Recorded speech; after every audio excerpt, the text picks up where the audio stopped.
How you doing, boxing fans? This is Boxing Knowledge coming at you with my afterthoughts on the Jose Carita Lopez versus Marvelous Marvin Sonsona fights that happened yesterday.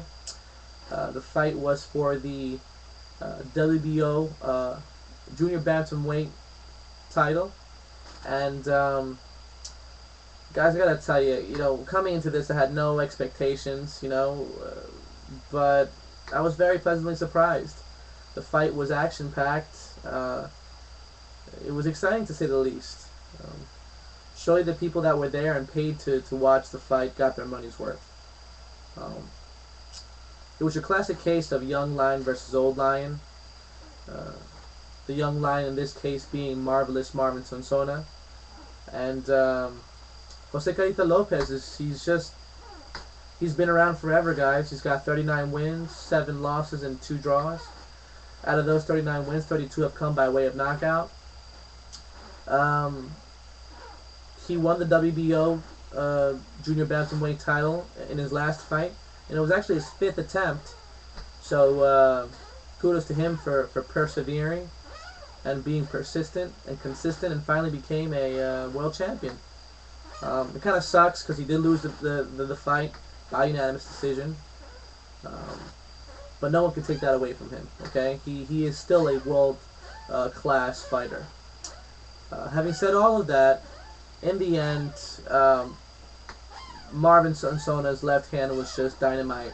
He tagged Jose Lopez a few times, and on one of those occasions he went down, and it's funny because he got back up, and he was very well aware of the ring and what was going on, but his body wasn't responding.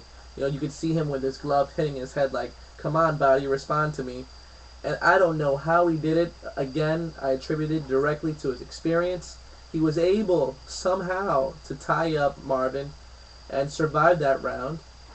I'm surprised he survived all 12 rounds. The only reason, again, being was his experience. Against a lesser fighter, Sonsona would have had him out of there before, within 4 rounds. Having said all of that, Marvin improved his record to 14-0.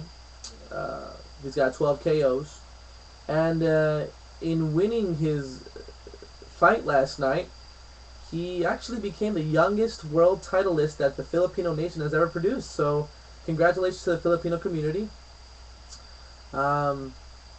He's got a great future ahead of him, guys. He's just a kid. He's 19 years old. Nothing much more to say about the fight. I believe that Jose Lopez put up a valiant effort, but in the end, Marvin's youth was just too much. So having said all that, I want to concentrate on Marvin Sonsona for a second. Guys, I've been following him for the last year now. He's a rising star in the Philippines. It's scary how similar he is to Manny Pacquiao in more ways than one. I'm not even talking about the fighting styles. I mean, Marvin has this Manny Pacquiao type of style, and I'm being very specific here. I'm talking about Manny Pacquiao in his earlier career, when he was a very one-dimensional fighter. Marvin is a very one-dimensional fighter. He throws your classic, ones and twos combinations. He'll throw 2 jabs, and then he'll come up with that left hand inside. His defense is shaky to say the least. I mean, Jose Lopez tagged him a few times.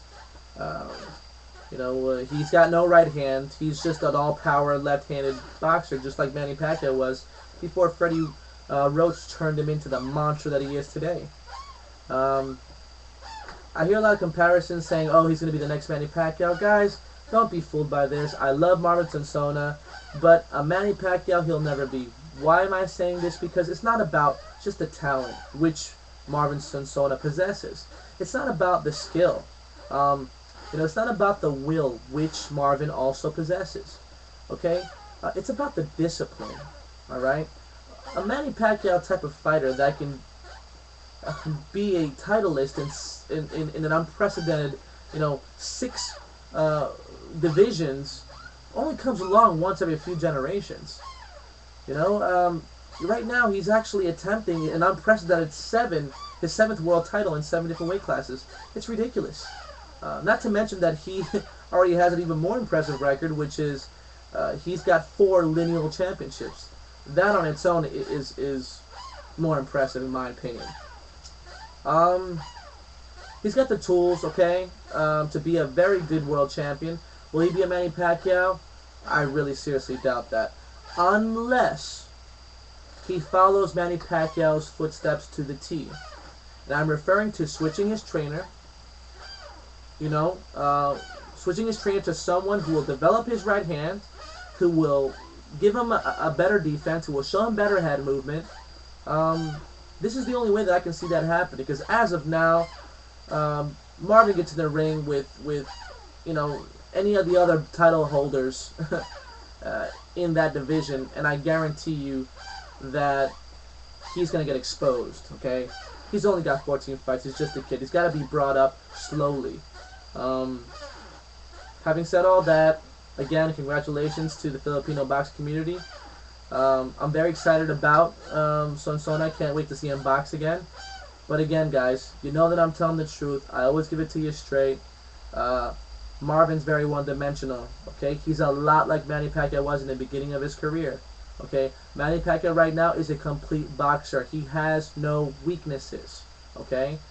There's a theory out there that Manny Pacquiao's weakness is fighting boxers that are right-hand dominant, like Juan Manuel Marquez, like Floyd Mayweather Jr. I don't believe this is the case. I believe Manny Pacquiao's boxing IQ will allow him to adjust to any style. Okay, that's how good he is. I give Manny Pacquiao about 2 or 3 more fights, and then I think he's done. Okay, well, he's gonna call it quits anyway because of obviously he wants to run for Congress, or I don't know what he wants to run for as a politician in his country. But even if he didn't have those plans, he can't stay on top forever. Manny Pacquiao's got 2, 3 awesome performances left. After that, in my opinion, he's past his prime. Not to say that he's not a dangerous fighter, but he won't be on the level that he is right now. So, recap. Sonsona has a bright future. Got to bring him up slowly. He's got to switch his trainer to make him into a complete fighter. Don't forget to subscribe, and I'll talk to you guys later.